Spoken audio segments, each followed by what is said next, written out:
करवा चौथ पर फौजी बहू लौट आई। पूरे गांव में खुशी का माहौल छाया होता है।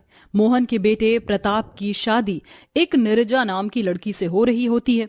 पूरा गांव इस शादी से बड़ा ही खुश होता है क्योंकि नीरजा एक फौजी होती है। लेकिन नीरजा की सास पार्वती और नंदनी इस शादी से ज्यादा खुश नहीं होते हैं। अरे क्या हुआ माँ, इतने गुस्से में क्यों हो? गुस्सा ना करूं तो और क्या करूं? अरे वो हमारी पड़ोसन विमला है ना, आज पूरे मंदिर में दादी बनने की खुशी में मिठाई बांट रही थी। पूरे गांव में मेरी उम्र की सभी औरतें दादी और नानी बन गई हैं, लेकिन मैं ही अभी तक दादी नहीं बनी। ना जाने इस जन्म में मुझे पोता पोती का सुख नसीब भी होगा या नहीं। इसकी फौजी की नौकरी की वजह से साल भर तो ये बॉर्डर पर रहती है। ऐसे में तो मेरा दादी बनना नामुमकिन है। तुम दोनों यहाँ बैठकर गप्पे लड़ा रही हो। कुछ ख्याल भी है तुम दोनों को? आज बहू आने वाली है, उसकी आने की तैयारी करो। मैं और प्रताप स्टेशन जा रहे हैं अपनी फौजी बहू को लेने के लिए। हमारे आने तक सारी तैयारी कर देना। रामदास की बात सुनकर पार्वती और नंदनी का मुंह बन जाता है, लेकिन वो जानते थे कि वो कुछ नहीं कर सकते, इसलिए अपने मन को मारते हुए अपनी फौजी बहू के आने की तैयारी करने लगते हैं। उधर रामदास और प्रताप नीरजा को लेकर घर आ जाते हैं। नीरजा जब भी ड्यूटी से घर आती तो प्रताप और रामदास दोनों मिलकर उसका बहुत ध्यान रखते हैं। रामदास अपने हाथों से अपनी फौजी बहू को खाना खिलाता है। ये सब देखकर नंदनी और पार्वती किसी ज्वालामुखी की तरह अंदर ही अंदर फट रहे होते हैं। समय गुजरता है और नीरजा की छुट्टियां खत्म हो जाती हैं, जिसके बाद नीरजा अपनी ड्यूटी पर वापस चली जाती है। वहीं अब पार्वती और नंदनी ने नीरजा के खिलाफ साजिश रचती हैं। प्रताप बेटा, तुझे नहीं लगता कि तुझे दूसरी शादी कर लेनी चाहिए? नीरजा बहू फौजी है, जिसके चलते उसे हमेशा बॉर्डर पर ही रहना पड़ता है। ऐसे में तुम लोगों का परिवार कैसे बढ़ेगा? मैं तो कह रही हूँ नीरजा को तलाक दे और किसी अच्छी लड़की से शादी कर, जो हमें हमारे घर का जल्द से जल्द वारिस दे सके। माँ, ये आप कैसी बातें कर रही हैं? अरे आपको तो गर्व होना चाहिए कि आपकी बहू फौजी है, जो साल भर बॉर्डर पर रहती है और हमारे देश की रक्षा करती है। इन फौजियों की वजह से ही हम लोग चैन की नींद सो पाते हैं। आपको तो शर्म आनी चाहिए ऐसी बात करते हुए। इस घर को जब वारिस मिलना होगा तब मिल जाएगा, लेकिन मैं नीरजा को धोखा नहीं दूंगा। प्रताप का जवाब सुनकर पार्वती और नंदनी समझ जाती हैं कि अब वो लोग कुछ नहीं कर सकते। ऐसे ही समय गुजरता है और एक दिन बॉर्डर पर लड़ाई छिड़ जाती है। इस लड़ाई में कई फौजी शहीद हो जाते हैं, लेकिन नीरजा हिम्मत नहीं हारती और आतंकवादियों से लड़ती है कि तभी एक गोली नीरजा के कंधे पर लग जाती है, जिससे नीरजा पहाड़ी से गिरकर नदी में बह जाती है। बॉर्डर पर लड़ाई छिड़ने की खबर सब लोग टीवी पर देख रहे होते हैं कि तभी दरवाजे पर दस्तक होती है। क्या आप ही आर्मी ऑफिसर नीरजा के पति प्रताप है? जी हाँ, जैसा कि आप सभी लोग जानते हैं, अभी बॉर्डर पर जंग छिड़ी हुई है। इस लड़ाई में हमारे कई आर्मी ऑफिसर शहीद हो गए हैं। इसमें से एक आपकी पत्नी नीरजा भी हैं। उन्हें गोली लगी थी, जिसके चलते वो एक बहुत ऊंची पहाड़ी से नीचे गिर गईं। इतनी ऊंची पहाड़ी से गिरने और गोली लगने के बाद किसी का भी बचना मुमकिन नहीं है। ये उनका कुछ सामान है जो हम आपको देने आए थे।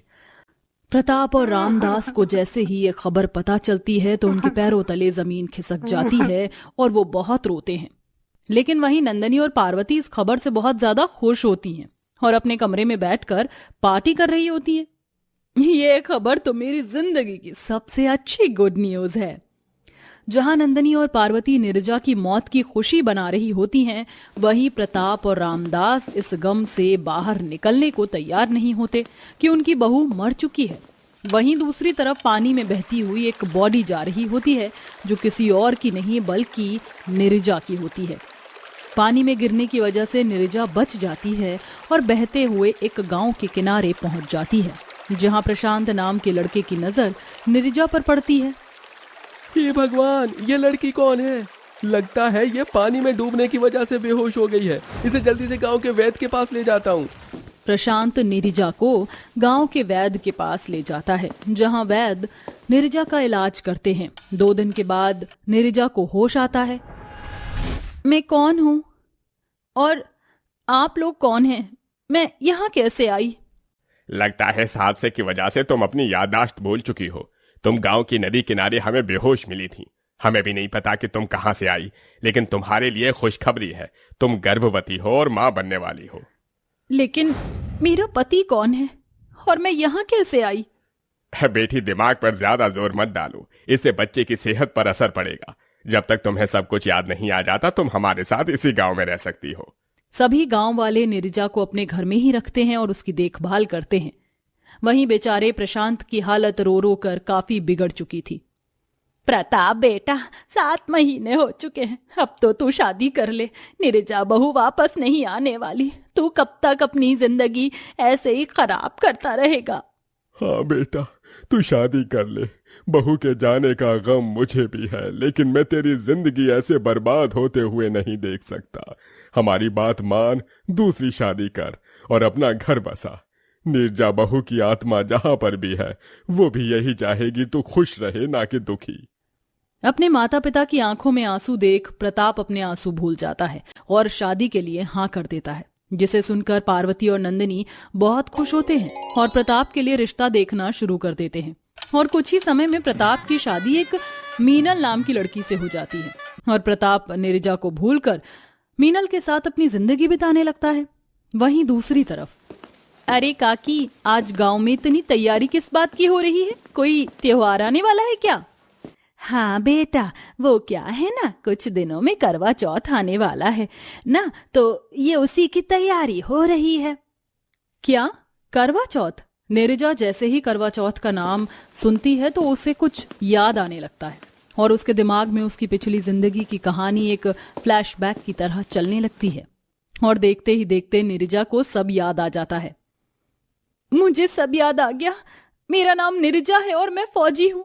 लड़ाई में गोली लगने की वजह से मैं पहाड़ से नीचे गिर गई थी और नदी में बहती हुई मैं आपके गांव में आ गई। मेरे पति और मेरे ससुराल वाले मेरी राह देख रहे होंगे, मुझे उनके पास जाना है।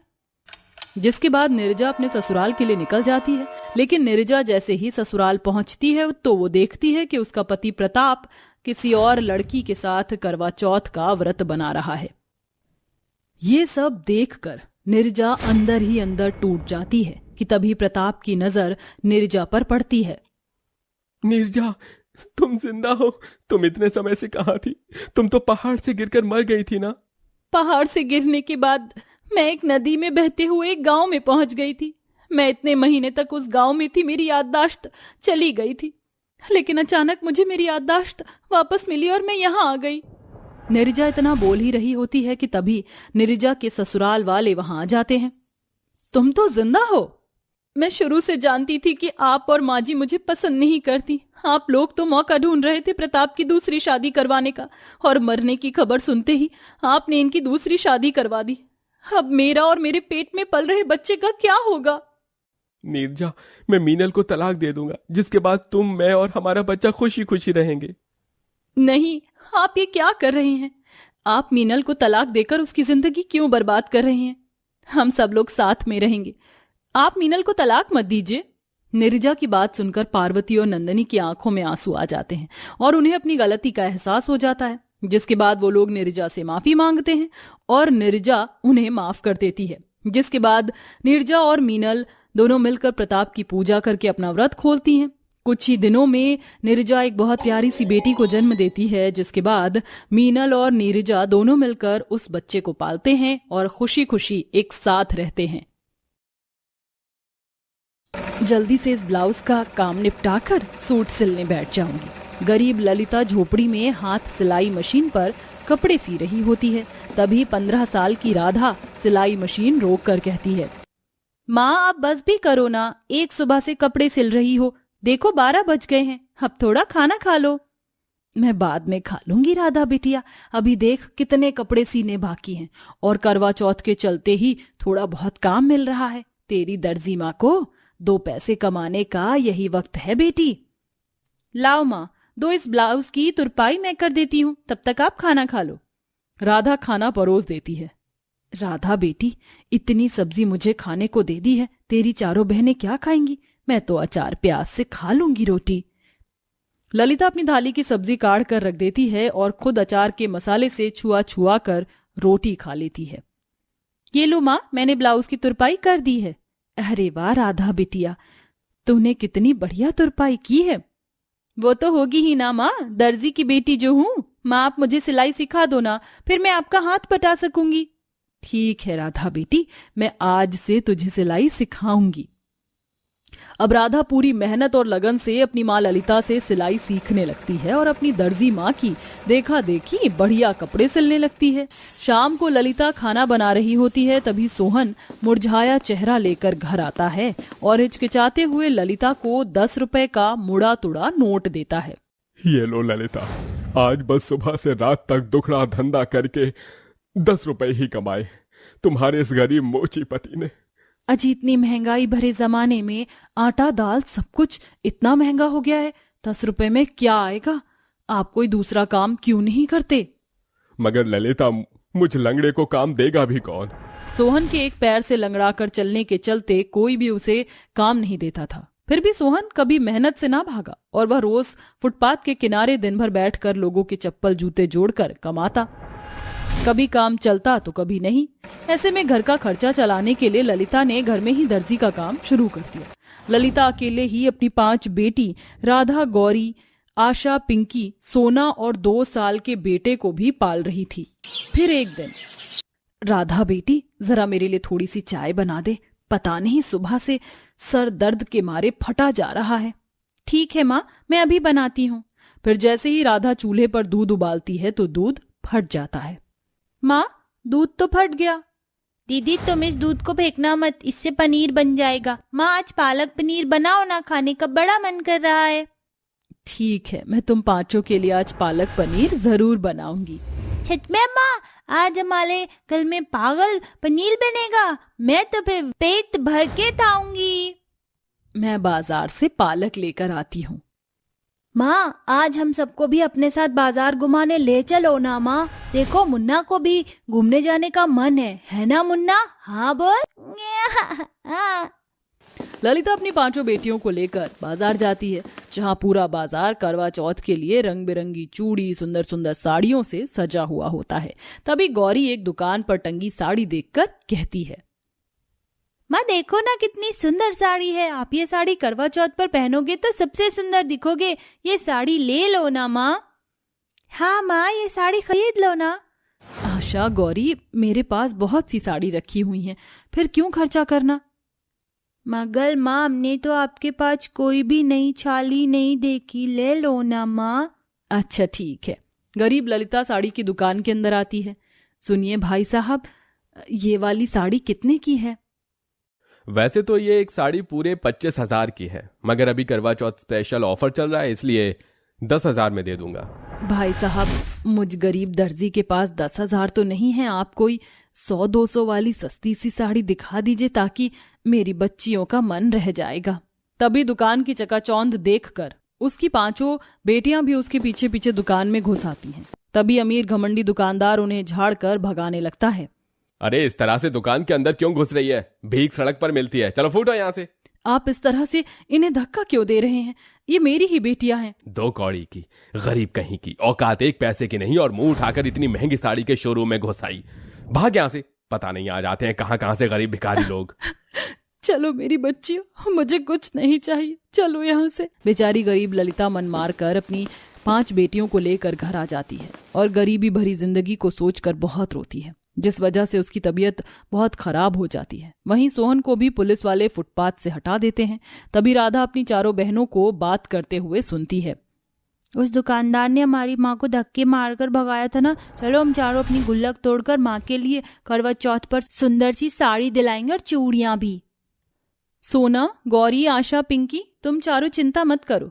मेरी बहनों, हमारी माँ करवा चौथ जरूर मनाएंगी। अब ये दर्जी बेटी अपनी माँ के लिए सुंदर सी साड़ी बनाएगी। उसके लिए मुझे तुम चारों की मदद चाहिए होगी। हम आपकी पूरी मदद करेंगे दीदी।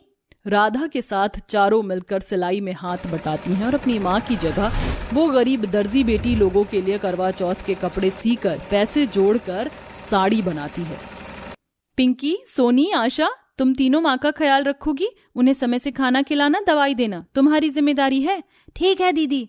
फिर 5 साल की पिंकी थाली लगा कर ले आती है। माँ उठो माँ, खाना खा लो।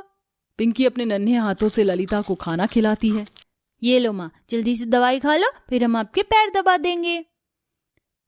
राधा दीदी, हमने माँ को देने के लिए साड़ी तो बना ली, मगर श्रृंगार का सामान, करवा, ये सब कैसे आएगा?